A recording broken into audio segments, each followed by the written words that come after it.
Don't fuck up. Don't fuck yourself. Hi, everybody. Welcome to the Rude Cooking School podcast. I am hopefully your better sounding host, John Hauser III. And with me is the always beautifully sounding. So, Soren, saucy Soren Marquardt. Hey, man, how you doing? Oh, not too shabby, not too shabby. It's hotter than balls here, but we're gonna make it. Yeah, it's swampy and hot here. It's like a zillion % humidity, and it's like been 100 all week. Yeah. So it rains and it gets down to maybe 90 degrees. It's just wet and hot. Yeah, we call that canoe weather. Because you can ride gross. a canoe down everybody's ass crack. Oh, gross. It's just muggy. It's gross. And it's been raining on and off every other day, and it's just Yeah, it's been doing that here too. Oh, was there any flooding? Not here, but down in South Central Texas, it was bad. That's where the bad down stuff in happened. Kerr County, Kerrville, down by Austin. Because you're like in the middle, right? I'm north central. middle. I'm about 3 hours north of Austin, and about 2 hours south of the Oklahoma border. So I'm kind of like in that little pocket right in the middle of north central Texas. So okay. I'll get it one of these days. I keep asking. It's a very large state, so it's not. It's a very large state. It's easy to get geographically confused in this place. But it's been raining like crazy and flash flooding here, and they had one of those big weird like upside down frisbee clouds around the area yesterday. You know what I'm talking about? Like. Yep. It looks, I forget what they're called, but it looks real fake. Like it kind of fills up like it's the rim of a frisbee. That's my technical term for it. Yeah, we've been gauging our weather now down here on the Ted Cruz going on vacation gauge. Oh, okay. when it gets bad, he leaves, right? Yeah. Which he did. Did he really? Oh yeah, fuck yeah, he did. All those fucking people that died in the flash floods and shit, and he still pieced? Yeah, he was out. He was out of the country. Oh my god, what a douche nozzle!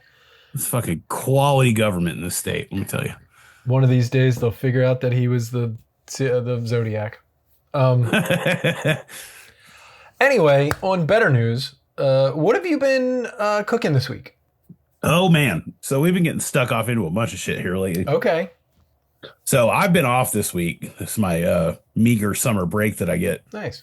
So me and my wife had kind of come up with the idea to just kind of spend more time doing stuff that we're going to come up with recipes and cook a few things that we've never made before. Oh, right. Yeah. You asked for help on the Facebook page. Mm-hmm. Yeah. Yep. So it wasn't last night before we made homemade gnocchi. Never done that before. And it came out pretty good. Yeah. It wasn't photogenic at all, which is why I didn't share pictures of it, but it was damn delicious. And it was really good texture wise. And for just, going what I have in the house instead of having all the fancy tools and shit. I don't have the piece of wood with the. Oh, yeah. I used a fucking fork. And, and it was, the end result was great. Cool. And Aldi has this really good pre-marinated sun-dried tomato and basil like chicken breast they do. Oh, okay. And we got some of those, and I just threw them on the Blackstone and cooked them off, and that was our protein. And it came out good, yeah. And then we made some kind of rice bowls night before last, and they were good too. It was rice and basically slaw mix and a dressing that was made of like peanut butter and sesame oil and some rice wine vinegar and this and that and the other thing. And you basically toss the mix like a slaw with the dressing on it. And then it becomes sort of like the roughage for your rice bowl. And teriyaki chicken. And I grilled up she doesn't like shrimp, but I grilled up a few shrimp and put some, the Bachan's Japanese barbecue sauce on them. Oh, okay. Yeah. Which is almost like teriyaki anyway. and I just hit it with some Kewpie mayo and a little crumbled up nori and Nice. a little bit of sriracha, and it was fantastic. Definitely gonna do that one again. Yeah, I love me a rice bowl. I'm coming around to rice. I was like, because I ate so much rice-a-roni as a kid, I sort of just kind of got tired of rice. Yeah, no, it was I get just it was a filler. And but now that I'm finding ways to incorporate it back into recipes that aren't rice-a-roni, I'm definitely coming back around to the team rice, especially like jasmine rice or coconut rice. Yeah. The we do a couple rice. Like Leanna loves a rice bowl, so I've been learning to make them. So like we do a really good like glazed salmon bowl. That's really good, and it's got sort of like crushed pickled cucumbers. Where you we diced up cucumbers in it, fresh cucumbers in it. It was nice. Yeah, I've become obsessed. Sorry. No, it's okay. I've become obsessed with just the crushed ones. So you buy like an English cucumber or like the small ones that you don't have to peel them. You can still eat the skin. Mm-hmm. And the burpless ones. yeah. That's. I mean, I've never burped from a cucumber, so I don't understand. Oh, dude, that is nonstop for me. I leave a sushi place and I can't stop burping cucumbers for a day and a half. Huh. So maybe I just don't have that gene. Maybe. But if you just smash them a little bit and then just put them in a bowl with salt and let them sit, and the liquid pulls comes the moisture out. Yeah. But then hit it with some soy sauce, a scoop of like chili crisp, and then like a little bit of sesame oil, and then just toss it and then let it sit while you do all your other shit. That sounds fantastic. But yeah, it's really, really good. Maybe, a little splash of some sort of vinegar or whatever. It's really good. Huh. But yeah, I love a bowl. But keep going. What else? The other thing we did with the gnocchi, I did so we were at our family, my wife's family's 4th of July thing, and we were gifted a bag of homegrown yellow squash and cucumbers. And they brought them to the get together. Like, anybody want this? I'm like, hell yeah, I want that. Yeah, hell yeah. So I did that. I took the yellow squash and just chunked it up, and I tossed it in some salt, and pulled the same thing, let the moisture come out of it a bit, and then some cremini mushrooms and a big couple cloves of minced garlic, and threw it on the flat top and just put some color on it, and it was really, really good as a side too. Yeah, a little olive oil, but that was pretty damn good. We had squash this week too, because Crosby's at camp, and he notoriously he likes a lot of things, but some of the things he doesn't like, he just doesn't like it. And squash is one of those things. Wow. I guess just because it's a texture, it gets so mushy so easy. Yeah. Yeah.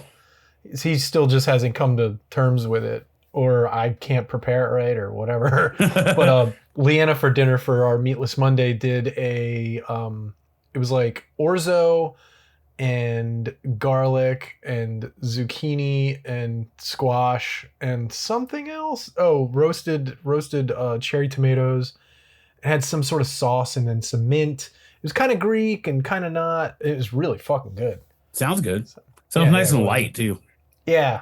The Meatless Mondays are really good for that. Like, as much as Crosby and I complained about it at the beginning, like, fine. Like, it really is a nice, just, because you're coming out of the weekend and it's usually pretty heavy. Sundays and Saturdays I usually cook and do project cooks. Mm-hmm. So it's always, something super involved or heavy, like ribs or some sort of steak or whatever. And to have a Meatless Monday is a nice palate cleanser for the week. Yeah, I need to figure out what we're going to do tomorrow, because we obviously, since we're doing this, I didn't have major dinner plans today, so we just got some frozen pizzas, because sometimes you just gotta, What kind? I got the Red Baron Mexican pizza. Oh. Yeah, it's basically like a supreme pizza that has some kind of taco seasoning and crumbled up tortilla chips on it, and it's actually fucking great. Really? Yeah. It's one of those guilty pleasure meals, Yeah. No, dude. It's like it's $4 and I don't have to fucking cook. I just huck it in the oven and call it a day, you know. The Red Baron Supreme pizzas are my fucking joint. Like, I know love those things. It's like I feel filthy while I eat it, but I don't care. I don't care either. Judge me if you want to. They're so gross, and it's so like I'm like. I wish they would go a little bit more with the green peppers and the red peppers and shit, but like, I don't give a fuck. Those things are good. Dude, a touch more sauce and they'd be perfect. Yeah. I'm a sauce guy, though. I love a fairly saucy pizza. I'm also a sucker for those little deep dish fuckers they make, too. Oh, yeah. The single serve ones. Yeah. Uh-huh. Like the shit you used to get in the high school cafeteria. I was just about to say, it reminds me of high school because we'd get those shitty fucking pizzas. There's a lot of components that went into me being as fat as I am, and that's one of them. Speaking of pizza, I made pizzas on... Fuck, when did I make pizzas? Friday? Last Friday? Saturday? Monday? Crosby. It was last week. Yeah, I talked about it. I made mushroom pizza and shit. Yeah. So I still had the dough. I still had the other half of the dough hanging around because I only made 2 pizzas from it. So I still had enough dough in the fridge for 2 more pizzas. So I made stromboli with it last night. Oh, hell yeah. Yeah, so I made a pepperoni stromboli and a sausage stromboli. I had the sausage left over from the pizzas from last week. So I had 2 whole hot Italian sausages. And I went out and got the pepperoni. But the way it worked was you'd throw down the dough, get it to your 13 by 19 or whatever the shape was. Then I mixed up oil, microplaned garlic, Italian seasoning, and olive oil. Let that sit for a while I was making everything else. So then when I put the dough down, wiped it with that, then threw down a couple pieces of deli ham, then the pepperoni or the sausage, then fresh mozz. Then I had some dry mozz that I shredded and put that on top. And then I had some Cubanelle peppers left over from making corn soup last week. So I just burned the piss out of those and skinned them, chopped them up into little bits, and then put that over top. And then rolled the whole fucking thing up. And then, because I didn't have the time, I knew I wasn't going to have the time, I bought a can of Don Pepinos for dip because I love Don Pepinos. And they were fucking... I'm not familiar with that. Awesome. You've never had Don Pepinos? I've never seen it. Let me introduce you, friend. Please, yes. Yeah. Well, while you're looking at that, I forgot. We made fucking cheesesteaks, too. Oh, right. I mean, they were, just hood rat, what I can procure here cheesesteaks, but they were awesome. Yeah, I mean, what? So tell me how you did it. So I got obviously buying like a whole ass like rib roast or rib eye or something like that to shave for meat is going to be expensive. So I found a really, really pretty prime grade chuck roast and hucked it in the freezer till it got a little bit firm, and I just shaved it with a kitchen knife.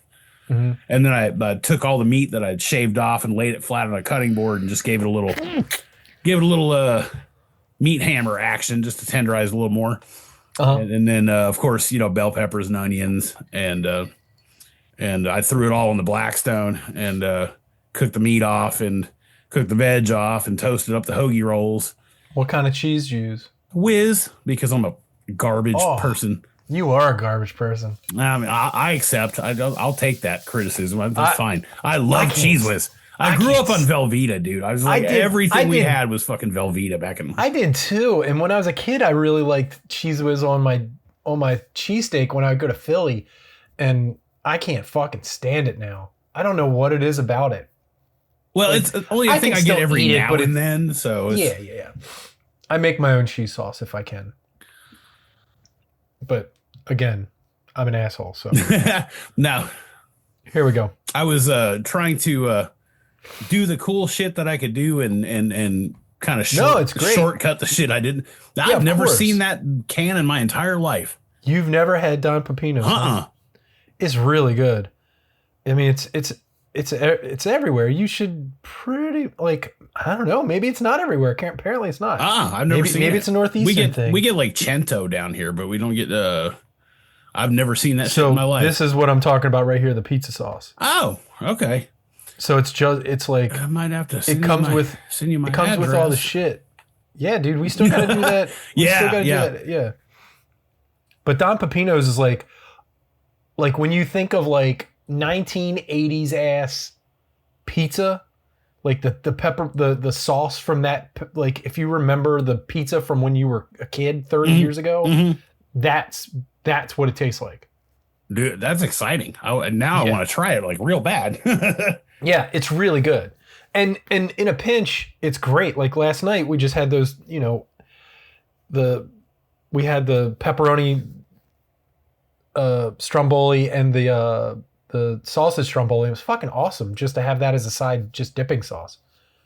And we finally figured out what the difference is between a stromboli and a calzone because my wife keeps getting them mixed up. And she was like, because I was like, which one do you want? We could do either because I got the dough. And she was like, well, which one's which? And I was like, shit, I forgot too. So the stromboli is rolled like a jelly roll.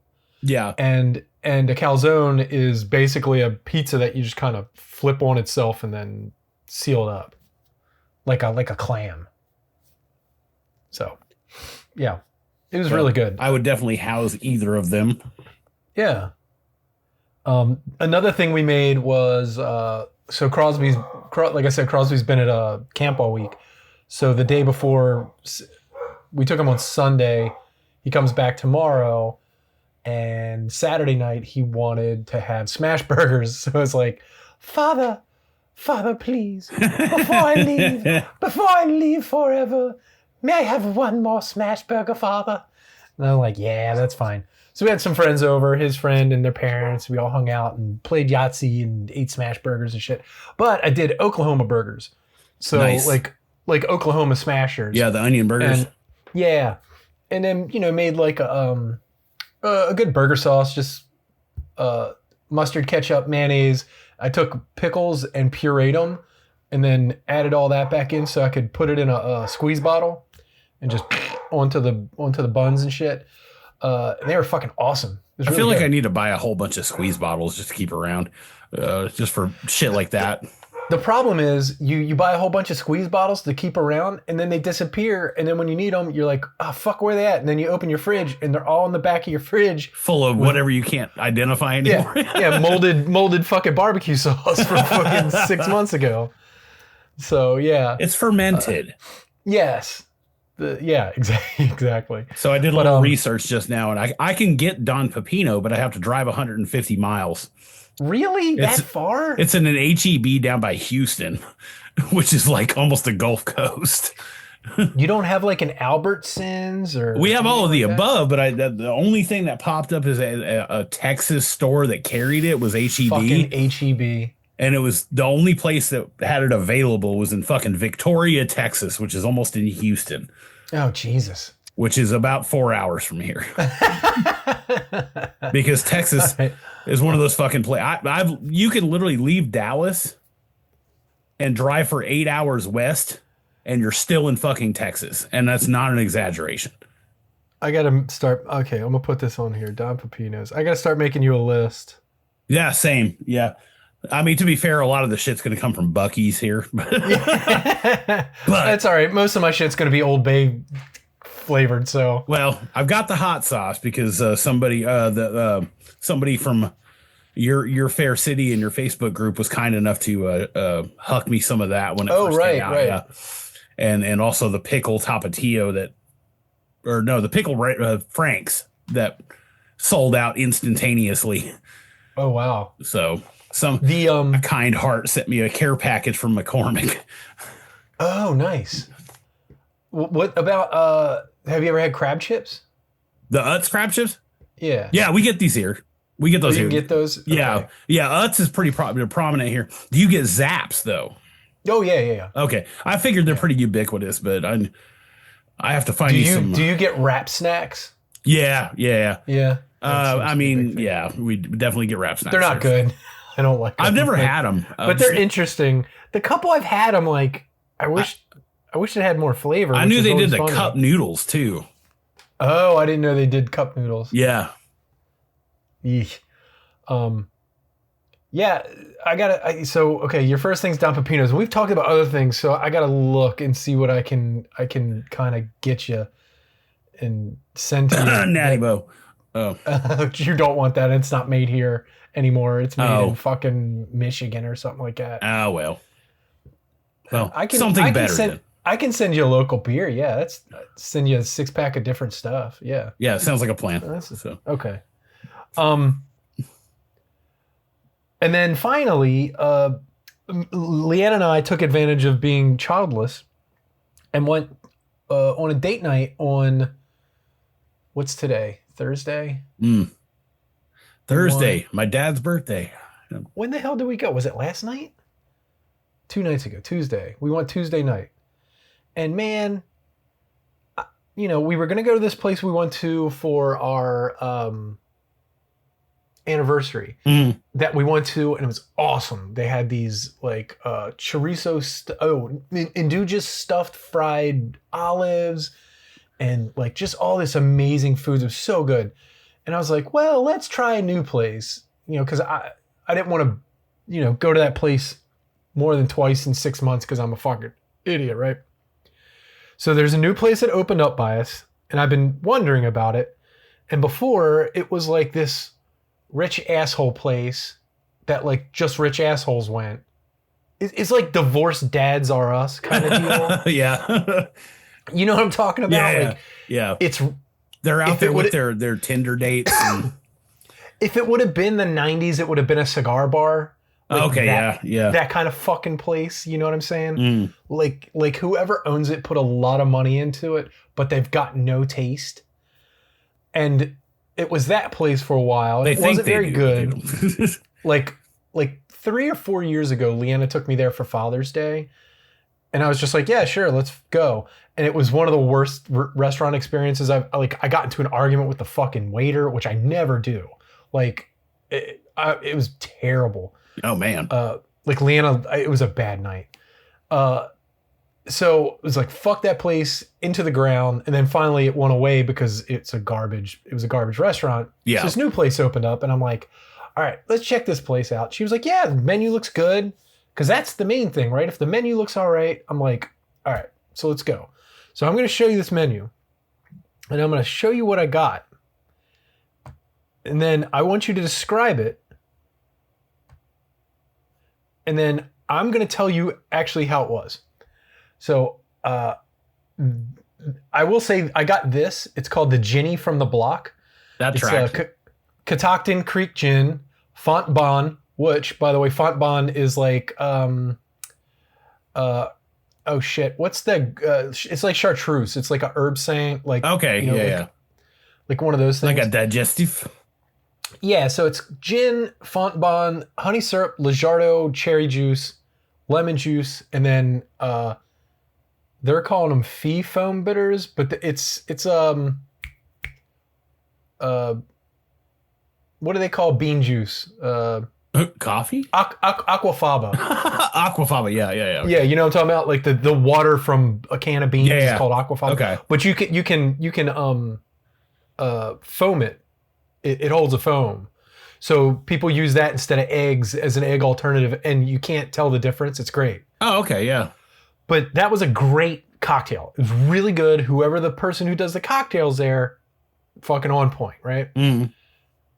So I'm going to start with this. So read that out for me. Fried calamari, lightly fried squid, spicy cherry peppers, house Thai dipping sauce. Okay, that's a bit of a left turn, but yeah. It came out. It was great looking. Well, let me start. First, we started with a charcuterie board. So we got a chunk of pecorino. We got braciole and the wild boar sausage. Okay. The wild boar sausage was basically salami. There was nothing about it that spoke anything about sausage. It was just salami. The braciole was the consistency of a dead person's ear that had been pulled out of a lake. Oh God. Okay. It was moist and thick. And you know what braciole is, right? Yeah, it's like a little kind of a roll of. It's dried beef. Yeah. That's like a muscle. It's not a ground sausage that's dried. It's a muscle that's, cured and then sliced, and it's thin, like paper thin. Okay. This stuff was easily over 1/8 of an inch thick. It was gray. It was musty.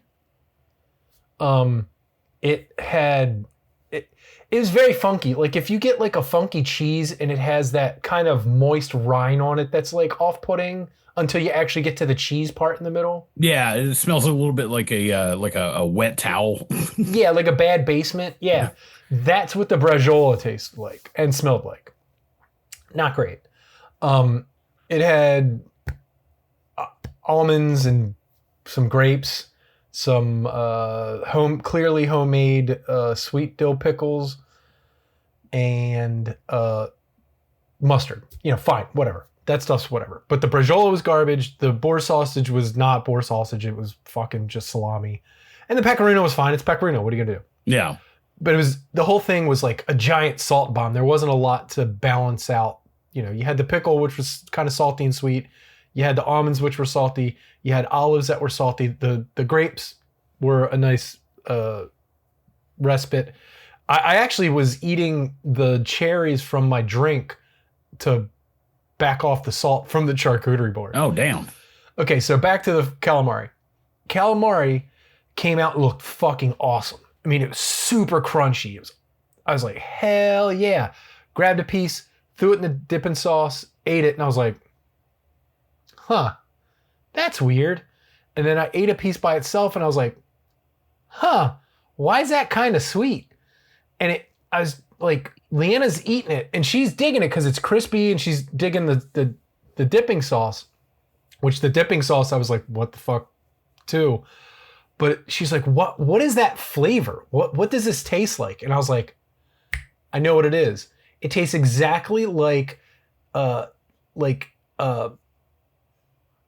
ring batter. Oh.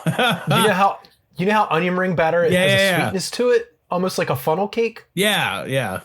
That's how this tasted. So it was sweet calamari, but then you would dip it in this quote unquote Thai dipping sauce, which wasn't Thai dipping sauce. It was just vinegar. Like when I saw Thai, I was like, oh, there's like fish sauce and lemon juice and, probably some sort of chili pepper in there. And there was something in there. I think it was just cracked black pepper. But it was just vinegar, like, which offset the sweetness of the batter, but it wasn't.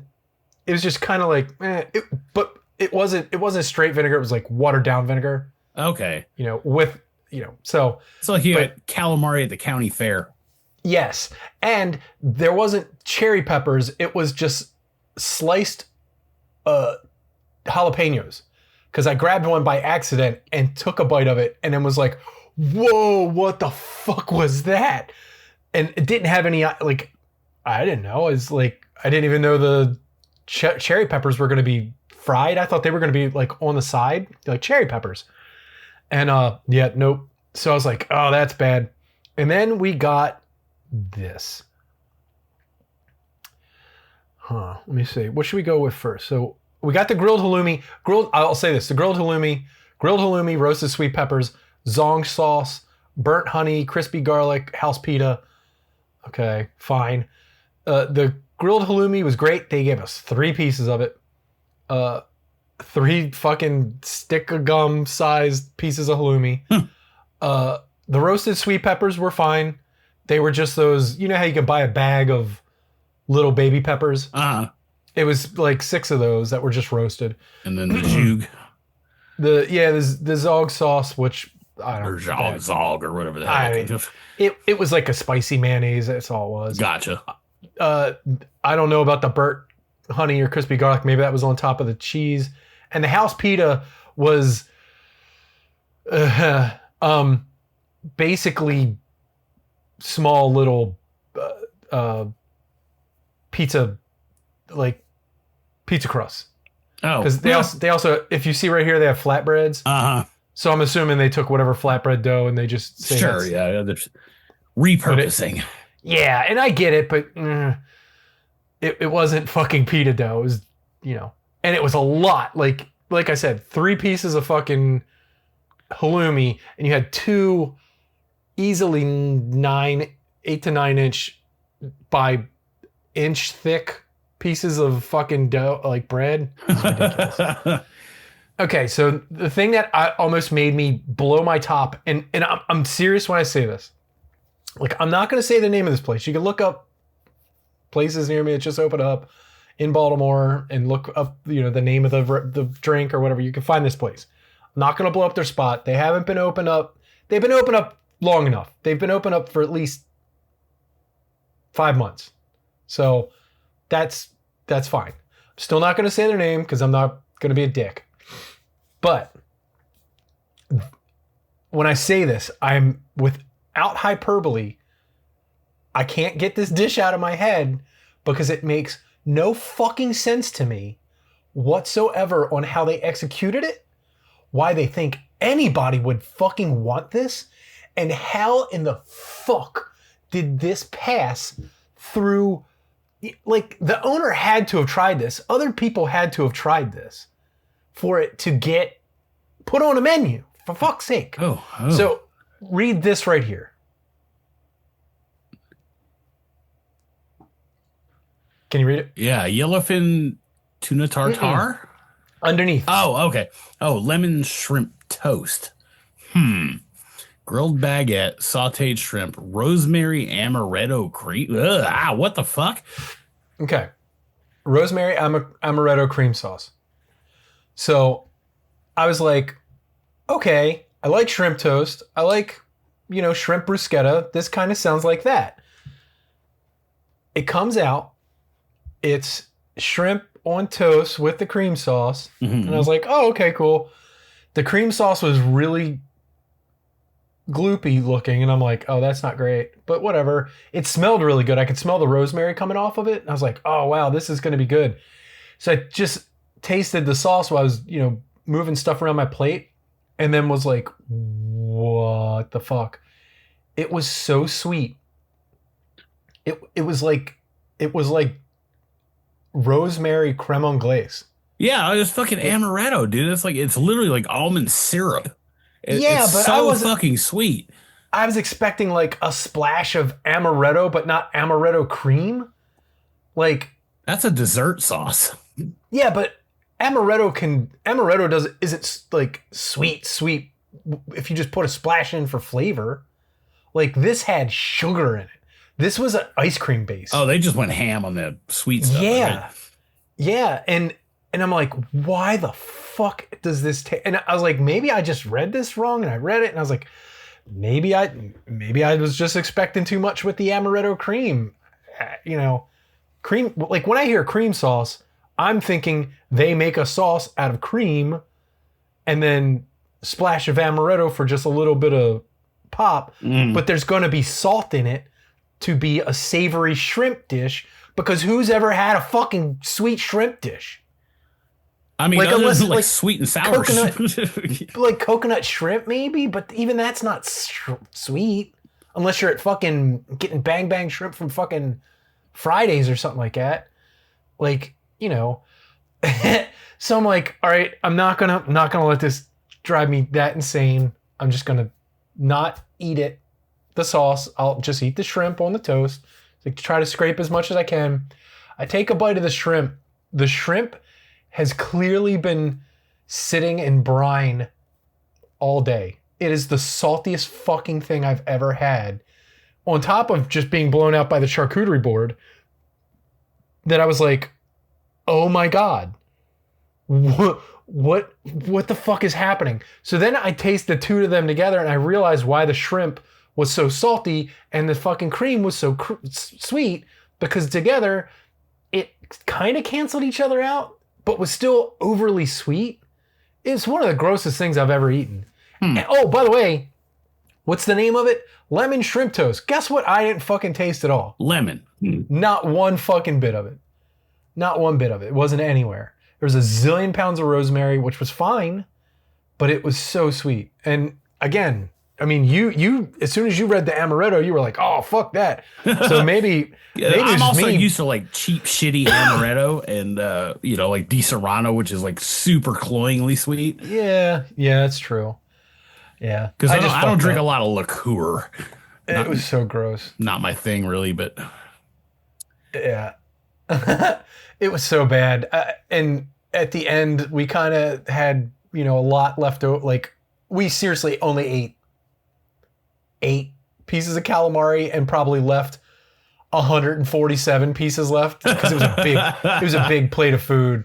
And she was just like, "Need a box?" And I was like, "No, we're good." She's like, "Oh, you're really full?" And we're like, "Yeah, sure, that's why." Yeah. And then she's like, "Do you guys ready for something sweet?" And me and my wife were like, "No, we're good." And I just had that with my shrimp toast. Thanks. Well, I was finishing up my second cocktail and went, "Nah, I'm good. I've already had this sweet piece of shit right here that I just ate." And she was like, "I'm sorry, what?" And my wife was just like, and I'm like, the thing we just ate was unbelievably sweet for a shrimp dish, and that will be my dessert, and that's fine. She was like, "Really?" I'm like, "Have you not tried this?" She's like, "Oh, well, I'm not a really big shrimp person." And I'm like, "So you work here, but you don't know how none of this tastes?" Yeah. Like, even just great. try the damn sauce. Yeah. Right. Like, if you're not a shrimp person, she's like, "Oh, well, I haven't gotten to it yet." I'm like, "Yeah, okay." So, yeah, bad experiences. You live and you learn. I won't be back. Oh, I will. Again, another good thing. We had oysters. The oysters were great. They opened them pretty good, and they didn't, good job shucking, guys. Yeah. Hey, sometimes people don't shuck them very well, and they get stuck. So, and they had their mignonette sauce in a little baby squeeze bottle, which was very good to add to the oyster. So, well, that's convenient. Yeah. So there you go. They get some good points for that. Fuck. Sometimes it's like, God damn it, man. All right. So we've been doing this for a while. Let's get into some food news. It's the thing that people came for. I got 2 stories because I knew I was going to bitch about this dinner for a long time. That's fair. So there's a guy going around the country. He's picked out the best rotisserie chickens at every grocery store. And he's got tips. So this guy has gone to 57 different stores. Uh-oh. Hold on, give me 1 second. That's a mess. My thing just went away. Okay. When one man commits to reviewing 57 rotisserie chickens from grocery stores around the country, it's only natural that he develops an eye for spotting the good or bad once at first glance. Johnny Novo, there's a fake name if I ever heard one, has traveled to several states and even to Mexico and Canada to try every highly recommended supermarket rotisserie chicken he can find, all while paying close attention to detail and bringing his own humorous approach to the task. Nearly every grocery chain offers its own version of this household staple. I did this, by the way, because today I had to grab one of these chickens because I had half a day because I had a doctor's appointment and I didn't get to have lunch. So on the way home, I stopped by the Harris Teeter and just grabbed one because I had taco stuff waiting for me. That I knew I could just rip up one of these fucking rotisserie chickens and which that's what they're for. They're great. Yeah. So I saw this and I was like, I got to talk about it. Or to just huddle over it like a goblin and just, Yeah. Well, I did that with all the wings and shit. So after taste testing dozens of birds and even ranking them, the New York-based creator is now an expert at choosing top quality poultry. Luckily for anyone else who relies on this affordable, easy source of protein, the chicken enthusiast shared his essential tips. for what to look for and what to avoid with selecting a rotisserie chicken at your local grocery store. So he said to figure out how it's fresh. He said some grocery stores will have a timestamp on the bag or the box. That's the most important thing. I want to choose the freshest bird possible. When it comes to timestamps, he cites Stop and Shop as a good example, which had written times on the bag of when exactly the chickens were put on the floor. Oh, that's kind of nice. If your store includes the date the chicken was cooked, bagged, and put out for sale, choose the most recent date. And if they only do a sell-by date, go with the date that's furthest away. Although not all grocery stores do provide a timestamp on their the rotisserie chickens, Nova explains that only about 2 out of 10 stores they review have neglected to do so. So that's good to look for. Also look for a golden brown color. That kind of goes without, you don't want to. Yeah, I don't want a pale ass rotisserie chicken. Yeah, I don't want a rotisserie chicken that has the skin color of me. Oh, it's an albino chicken. Oh God, it's a ginger chicken. Jesus. Oh God, it's got a third nipple just like me. God damn it. He said to avoid shriveled chicken skin. That means it's been sitting under the heat lamp and the meat is dried out. And beyond that, if the skin has fallen off the bird, it's been tossed around pretty roughly and not handled properly. So don't, maybe not go for that one. He said visible flavor is better. And while it seems obvious, it's easy to overlook. He says golden brown skin with some visible seasoning literally makes my mouth water. But I understand that because, the bird I got today wasn't the greatest. I don't think it had a lot of seasoning on it, but it was cooked well and it was still pretty warm. It was very warm actually. And it didn't look like old balls. It wasn't all wrinkly and shit, so, if it's got pepper or seasonings or some sort of sage or rosemary or, some of them, they do like pollo asado or lemon pepper or barbecue, that kind of stuff, which is interesting. I've never had one of those rotisserie chickens. Mine are always just rotisserie chicken. Yeah, we can get stuff like that it's not from a grocery store, but we have chains down here that do like pollo asado rotisserie type chickens. You can get like a combo meal. It's like a half chicken and 2 sides for like $8. Yeah, we have those places too. That or Peruvian chicken, which I'm a whore for. I love Peruvian chicken. That I've learned to make the yellow. Have you ever had Peruvian chicken? I can't say that I have. It comes with a yellow and a green sauce, and they're fucking incredible. It's probably like ají amarillo or something. It is it's ají amarillo mayo basically. I know way too much about peppers. Yeah, and then the green sauce is like, some sort of verde and probably avocado. Super cilantro, but it's they're both like homogenized. There's you can't see specks of anything in them. Yeah. But they're so fucking good. Basically, you don't want cold ones that are supposed to be warm. They're cold, that kind of thing. He was kind of surprised at the variety of how some of the ones that were like upper edge that were bad and some of the lower range that were really good. That's interesting. He doesn't really name too many of them. He said he was shocked by how massive. Names. Well, they do name 2 places. He said, while Novo has reviewed a wide range of grocery chains from Costco to H-E-B, who we just talked about, its rotisserie options at local regional grocery stores are the ones that surprised him. There's a place called Market Basket in New England that has really good chicken. He was also shocked by how massive the gap between a good rotisserie chicken and a bad one is, comparing one of his top birds with a lower rank option. Fairway Latin seasoned rotisserie chicken is the LeBron James of grocery store chickens. Fairway is the rest. So I'm assuming, I've heard of Fairway, but I don't think there's any around here. Are there any around you? No, I've heard of it, but I've never seen one. Yeah, so their Latin seasoned rotisserie chicken is the LeBron James. So it's old and out of date? What are we talking about? I know nothing about basketball. LeBron James.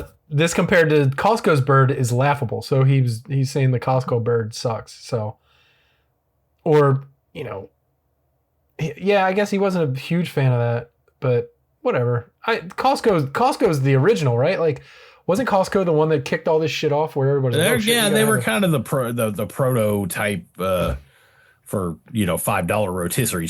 If you catch them fresh, they're fine. You know, they're great for making other stuff with them.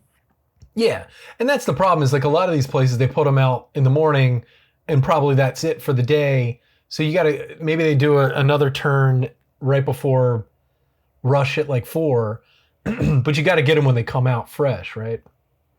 And if you want to know that, just go to the people that work in the fucking department store and ask them.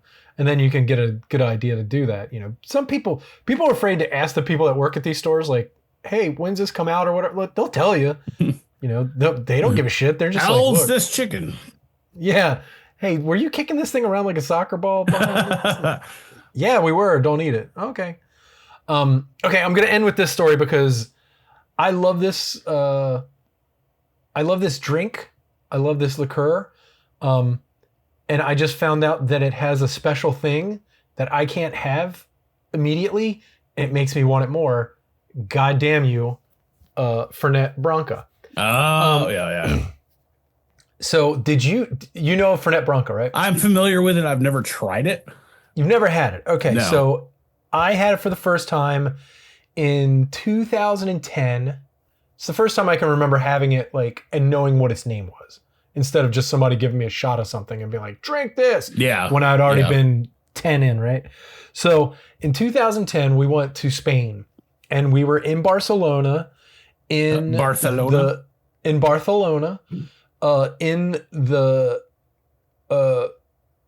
really at the time pretty sketchy section where Leanna had to literally like beat off hookers that were grabbing me and pulling me and shit. We went to an absinthe bar that was basically 75% cobwebs, but it was awesome. And that sounds metal as fuck. It was, dude, that place had not been cleaned since 1937. And I was like, please don't ever clean this place. It is amazing. Like, and they had so many absinthes and it was magical. The place was so fucking good. So then afterwards we went down a couple blocks and there was like this really weird art bar. And there were all these plaster casted ears on the wall, like 400. And they're all different. So clearly like the owner had all his friends plaster cast their ears or the artist plaster cast all these people's ears. And we were like, okay, that looks cool. And then, you know, they had these lights hanging down. Like, I'm going to go call Pablo. Oh, wait, never mind. Yeah, he's like, hello? Oh, I can't hear. So they also had these old plastic gas cans that were like semi-transparent yellow that had clearly been used as light shades that were hanging down off the ceiling. The ceiling was like, you know, 30, 40 feet in the air. And they just had these long cords. And at the end were these lights that were inside these old like oil or gas. It was really cool. Like it was kind of like industrial and shit. And my friend that was with me, Jeff, loves that kind of shit too. He's a big industrial dude. So we all go in and we're talking to the bartender and he's like, oh yeah, you know, so what do you guys want? And we're like, all right, what is the local drink? Like what do the kids drink these days here? And he's like, oh, that's easy, Fernet and Coke. And we're like, what? He's like, Fernet Branca. And we're like, never heard of it. And he brings out the bottle and I'm like, oh, okay. I think I've seen that bottle before, but no idea what it tastes like. And he's like, oh, okay. Well, hold on. So he gave us the Coke and Branca, right? And we taste it and we're like, fuck, this is so good. Holy shit. Like, so Fernet Branca is very herby, but it's very minty and it's very bitter. So, you know, you get Coke that's sweet and like muddy and sweet again, but then carbonated. And then the mint and the herbs and the bitterness fought the sweetness and just the cokeness of it. Mm. And it was so fucking good. Huh. And then after 2 of those, we're like, what does this shit taste like by itself? And he gave us like a half a shot each. And we're like, oh my God. So as soon as I got home, the first thing I did was get a bottle of Fernet Branca.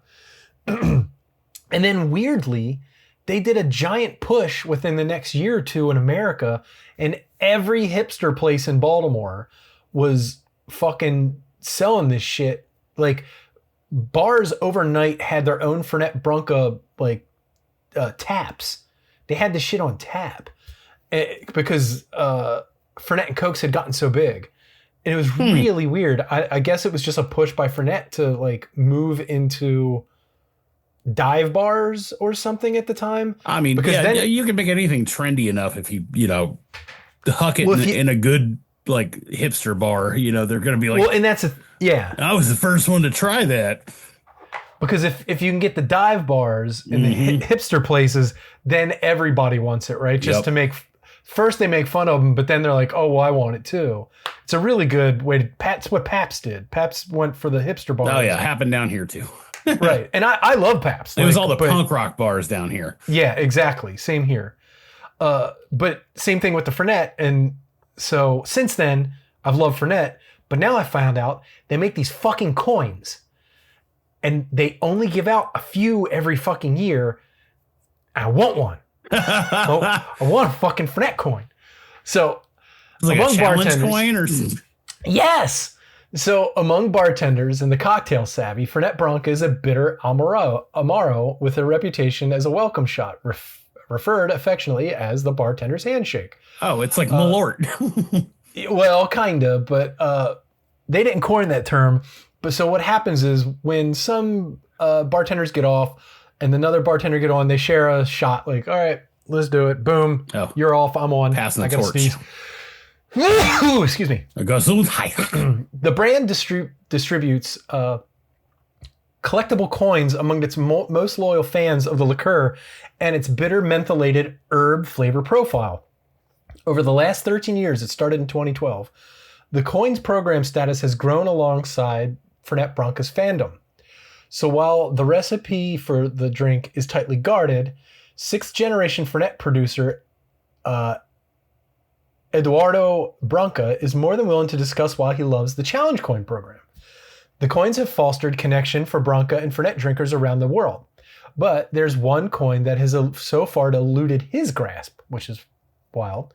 So the Fernet coin was soft launched in 2012, but the initial offering wasn't authorized by the brand. It was minted by brothers Brett and Torre Krogerud, the former medallion producer and later Fernet sales rep, for a mixology event in Las Vegas. The Friends Only Keepsake was a hit, especially among the Fernet's execs. The idea struck a more resounding chord with Branca. The family has long displayed its own coins, a collection of gold medals that date back to the 1814s in the main distillery, back when the medals were real, like gold medals. And shit. Yeah. So we said, let's have a coin for the people. So in 2013, Fernet began to commission coins for markets like San Francisco, where the bitter herb liqueur was wildly popular. So then for more than a decade, coins have been commissioned for bartending competitions, industry trade shows, and group trade shows, bartending organizations, and pop-up events. As the program, as its popularity has grown, so has the identities of the holders and the meanings of the coins themselves, says Branca. At the beginning, if you had a coin, you were a bartender from San Francisco. Now, if you have a coin, it's like, okay, you know Fernet Branca 100%. You're a person who knows your liquids. You know how to drink your cocktails and things like this. Branca says that he doesn't think the coin should be exclusive to bar industry insiders, but people who earn them tend to be in the industry and Fernet as well. They need to know the liquid, he says, which is a really weird thing to say. They need to know the liquid. Okay, maybe there's something lost in translation there. He says that the coins pulled on him at points all over the world: Australia, New Zealand, and China. When someone pulls out a coin, I immediately know that apart from being a Fernet lover, they can speak about our industry in general. So how the coins are put into circulation is among bartenders and spirit nerds, the Fernet coin is a buzzy keepsake.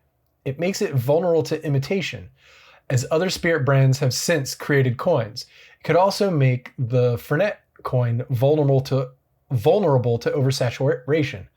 Thankfully, Fernet's marketing team isn't flooding the market.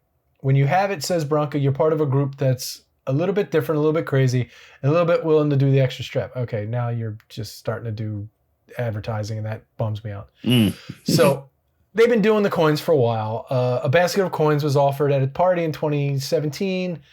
7 years later, the degree of difficulty to snare a coin has risen. So, like they hosted a pop-up experience in New Orleans at a haunted mansion. People competed with games, didn't earn a coin, but if they received a special poker chip, they could wager to win a coin, that kind of thing. And they've just been doing different things. They're not gonna. They say basically they make 200 coins a year or something like that, which sounds pretty wild. Huh. So he said the supply, which rarely reaches above 200 coins, says the brand keeps the production small to make each one special. I wonder if maybe 200 coins an event. I wonder if the dude from the Greg from How to Drink on YouTube has. I bet, because he uses so much of that shit. And like that's his bittering for everything is either Angostura or Fernet. Oh really? Yeah. Oh yeah, he probably does. So he's got a bunch of coins. He carries some of them. You can trade them with people. He's got like a very special 175th anniversary coin that was made in 2020. It's special not only because it has the anniversary mark, but it's one of the first coins that's numbered along the coin's edge from 1 to 175. Okay, so per coin, they only make about 200. I gotcha. Okay. Wow, that's crazy. Yeah, right. And yeah, exactly. Gotta drink them all. And so I saw a pile of these coins, like a picture of a pile of them. And I'm like, okay, well, maybe they make more than one a year, but they only make up to 200 of each coin. So that's pretty cool. So yeah. Interesting. Yeah, I've never been offered a potential reward for drinking too much bourbon. Yeah. Other than getting yelled at. So the only coin that he doesn't own, the owner, is that first coin that was made. Oh, because the first batch of coins. One. Yeah, the first batch was only 50 coins. So he doesn't have one. So he said he came across one 5 years ago when he crossed paths with one of the guys who made it. He said he came to me with one of the first coins ever made. And he said, and it was ugly, not very well done. And I was like, what the hell is this? So that's why the guy didn't give it to him, probably because he was like, you know what? Fuck you. All right, bitch. Prick. Fine. Yeah. Fuck you. Okay, great. I was going to give it to you, but now you'll never get it. Fuck off. So he believed it might be fake, but the weight of the coin was the same as the others. And he was like, I was like, holy moly, this is one of the first coins we ever made. And it was one of the most incredible experiences I'd had because it wasn't something that was just made for me or close friends. Every batch of coins I've made, I've always had, at least 3 of them in my office, but that's the only one I don't have. Well, maybe don't insult the guy that made the coin. Right. You'd be like, hey, that's great, man. That's pretty sweet. Got an extra one? I'll pay you your weight in Fernet Branca. How's that? Yeah. That's the way to do it. Yeah, exactly. And that's food news for the week. All right. So, anything you want to talk about before we get out of here, man? Oh, you want to plug anything you're doing? No, nothing crazy right now. Just trying to get through enjoy the last few days of my break before I go full tilt boogie on the other side. So okay. Well, I hope you have a great rest of your vacation. Are you going to do anything more? You going to try anything more adventurous? It's up in the air just yet, but it's all out there. So I'll try to make notes as we go so we can document it. Okay. I know on Sunday we're going to today's my dad's birthday, but everybody has to work. So we're going to their house on Sunday, and we're going to put a bunch of fajitas on my Blackstone because I can just throw it in the tailgate of my truck.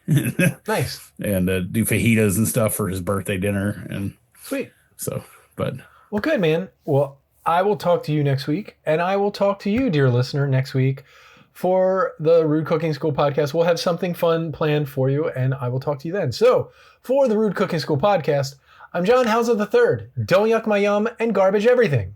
And I'm Soren Marquardt, and I'm going to go eat my frozen pizza, and you can all judge me silently. Hell yeah. Happy frozen pizza to you all, everybody. See you next week. Peace.